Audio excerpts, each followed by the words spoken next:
तो चैप्टर की शुरुआत में हमें एक बंदे को दिखाया जाता है जो यहाँ पर कह रहा होता है कि मैं 10,000 सालों से जिंदा हूँ और आज तक कोई भी मुझे मारना तो दूर मुझे टच भी नहीं कर पाए हैं, क्योंकि मैं इस दुनिया में एक इनविंसिबल पर्सन बन चुका हूँ। फिर हमें पास्ट का सीन दिखाया जाता है हमारे मेन कैरेक्टर का, जहाँ पर वो बता रहा था कि मेरे पास और ज़्यादा टाइम नहीं है, लगता है मैं अब मरने वाला हूँ। और इतना बोलते ही सीन शिफ्ट होता है और हमें दिखाया जाता है गेमिंग वर्चुअल वर्ल्ड, जहाँ पर उस गेमिंग वर्चुअल वर्ल्ड का हमें थोड़ा सा सीन दिखाया जाता है। और उसके बाद हमें हमारे मेन कैरेक्टर को दिखाया जाता है, जहाँ पर उसके बारे में हमें बताया जाता है कि उसका नाम पेंगजू है और इस दुनिया में वो 880 साल से जिंदा है। फिर हम देखते हैं पेंगजू जिस लड़की के साथ आया था उसको वो पूछने लगता है आखिर तुम मुझे यहाँ पर क्या दिखाने लाए हो। और इतना बोलते ही उसकी नज़र रिवर के पास दो बंदे के ऊपर चला जाता है, जिनको देख के वो बताने लगता है आखिर ये दोनों बंदे यहाँ पर कर क्या रहे हैं। तो उस लड़की ने भी उन दोनों को देखा था, इसलिए वो बताने लगता है कि वो लोग कोयले की मदद से तालाब के पानी को गंदा करने की कोशिश कर रहे हैं। तो ये बात उन दोनों बंदों को भी सुनाई देता है, जो सुन के वो दोनों बंदे भी बताने लगते हैं कि नहीं, हम लोग यहाँ पर तालाब को गंदा नहीं कर रहे हैं, हम तो सिर्फ यहाँ पर कोयले को साफ करने की कोशिश कर रहे हैं, जिससे इनको बेच के हमें अच्छी कीमत मिल सके। तो पेंगजू ये बात सुन के उन दोनों को बताने लगता है कि लगता है तुम दोनों मुझे पागल समझते हो, इसलिए तुम जो भी कुछ मुझे बोलोगे वो मैं मान लूँगा। तो ये गलत है, क्योंकि मैं 880 साल से इस दुनिया में जिंदा हूँ, मगर कभी भी ऐसी बात मैंने नहीं सुना और ना ही ऐसी कोई चीज़ होते हुए देखा, जिस वजह से मैं तुम दोनों को पहली गलती की वजह से माफ़ कर रहा हूँ। मगर तुम दोनों ने अगर ऐसी काम दोबारा किया तो मैं तुम दोनों को छोड़ूंगा नहीं, तुम दोनों का हाथ पैर में तोड़ के रख दूंगा। और ये बातें पेंगजू बहुत ही गुस्से में बोल रहा था। तो ये बातें सुन के वो दोनों बंदे भी गुस्सा हो जाते हैं और वो दोनों भी बताने लगते हैं हंसते हुए कि तुम्हें क्या लगता है कि हम जो काम कर रहे हैं वो गलत है। तो ये सच में गलत है, मगर ये छोटा मोटा गलती है, मगर तुम जो काम कर रहे हो वो तो बहुत बड़ा है। इसलिए तुमने जो क्राइम किया है 880 साल जीने का, वो गेमिंग वर्चुअल वर्ल्ड में एक बहुत बड़ा क्राइम होता है। और ये बातें तुमने खुद भी तुम्हारे मुंह से बोला है, इसलिए अगर तुम नहीं चाहते हो कि हम तुमको एक्सपोज कर दें तो तुम हमारे साथ चलो। तो ये बात सुन के पेंगजू भी बताने लगता है क्या तुम्हारे साथ चलूँ। तो वो दोनों भी अटैक करते हुए बताने लगते हैं कि हाँ, हम दोनों तुमको इस दुनिया से निकालना चाहते हैं, इसलिए।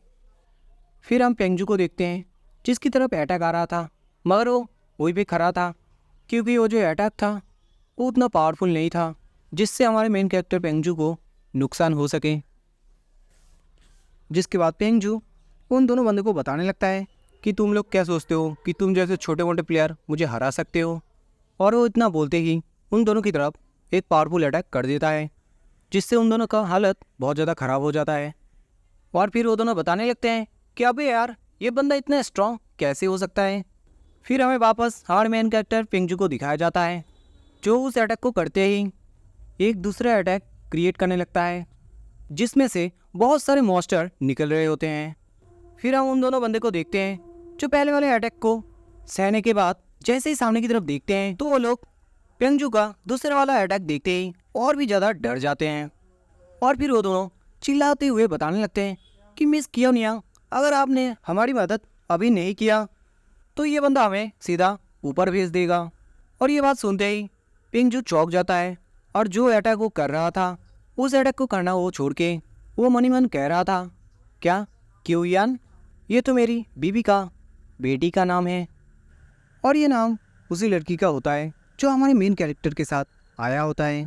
फिर हम उस लड़की क्योनिया को देखते हैं जो हमारे मेन कैरेक्टर के पीछे से बताने लगती है कि मैं बहुत सालों से तुम्हें फॉलो कर रहा हूँ और इसी के साथ मैंने तुम्हारे लिए तो बंदे को भी ढूंढा था, जिससे कि मुझे तुम्हारे बारे में जानने में आसानी हो, मगर फिर भी मुझे तुम्हारे बारे में ऐसी कोई भी चीज़ मुझे पता नहीं चला जिससे कि मुझे तुम्हें पकड़ने में आसानी हो। मगर आप जाके कुछ टाइम पहले मुझे तुम्हारे बारे में मालूम चला कि तुम्हारा नाम सन रन है और तुम एक ग्रेट हैकर हो और तुम जहाँ पर रहते हो वो डिस्ट्रिक्ट 55 है, जिसके पहले वाले मंजिले में तुम रहते हो। जो बात सुन के हमारा मेन कैरेक्टर बहुत ज़्यादा डर जाता है और उससे 2 कदम पीछे जाके बताने लगता है कि आखिर तुम मेरे बारे में इतना कुछ कैसे जानते हो, क्या तुम कोई इन्फ्लुएंसर हो। मगर दूसरी तरफ हम कियोनियो को देखते हैं जो इस बात को सुन के सिर्फ हंसने लगता है। फिर हम उन दोनों बंदे को देखते हैं जो यहाँ पर हंसते हुए बताने लगते हैं कि बेटे तेरे पास और टाइम नहीं है बात करने के लिए, क्योंकि तू अब मरने वाला है। और इतना बोलते ही वो लोग उसके ऊपर अटैक कर देते हैं, जिसमें वो लड़की भी उन दोनों का मदद कर देता है, जिसकी वजह से फाइनली हमारा मेन कैरेक्टर मर जाता है। और मरते ही वो वापस पृथ्वी में पहुंच जाता है, जहाँ पर वो आँख खोलने के बाद बताने लगता है कि ये बात सच है कि मैं एक प्लेयर हूँ जो वर्चुअल वर्ल्ड में गया था और वर्चुअल वर्ल्ड में मैं इधर उधर छुप के रह रहा था, क्योंकि मैं खुद को जिंदा रखना चाहता था। और यही नहीं, मैं वर्चुअल वर्ल्ड के और भी जगह पे गया था, जिसके अंदर कुछ कुछ जगह पे मैं इनविंसिबल पर्सन बन चुका था। मगर बताई जाए मेरी रियल लाइफ की, तो मैं एक अंडर क्लास पर्सन हूँ जो सिर्फ दिखने में ही अच्छा है और किसी काम का नहीं है। और ये बात आप लोगों को मैंने क्यों बोला है यह आपको बाद में मालूम चल जाएगा। और हाँ, मैं तो ये बात आप लोगों को बोलना भूल चुका था कि आखिर क्यों मैं वर्चुअल वर्ल्ड में गया था। तो बात ऐसी है कि जब मैं पैदा हुआ तब से मेरी बॉडी में एक प्रॉब्लम दिखाई दिया था, जो हार्ट डिजीज़ था, जिस चीज़ की वजह से मैं किसी भी टाइम मर सकता था। मगर अब जब मैं वापस आ चुका हूँ तो कभी भी मैं अब मर सकता हूँ, तो इसके बारे में मुझे कोई भी अंदाज़ा नहीं है। मगर अब बात की जाए अभी की, तो अभी मैं किसी को बताऊँ कि मैं वर्चुअल वर्ल्ड में एक पावरफुल बंदा होने के साथ साथ एक बहुत बड़ा बंदा बन चुका था, तो ये बात उन लोगों को यकीन नहीं होगा, क्योंकि इस दुनिया में और भी टैलेंटेड बंदे हैं। जिसके बाद सनरन हमें बताने लगता है पृथ्वी की जैसे इंसानों ने और भी जगह को तैयार किया है खुद के रहने सहने के लिए, जिसके अंदर मून, मार्च और जुपिटर। और यही नहीं, सोलर सिस्टम फेडरेशन भी उन लोगों ने तैयार किया, जिसके अंदर 30 बिलियन से भी ज़्यादा लोग रहने लगे। मगर इस सोलर सिस्टम को संभालने के लिए लोग थोड़ा ज़्यादा हो चुके थे, जिसकी वजह से लोगों के अंदर लड़ाई होना शुरू हो चुका था उन चीज़ों के रिसोर्स को लेके।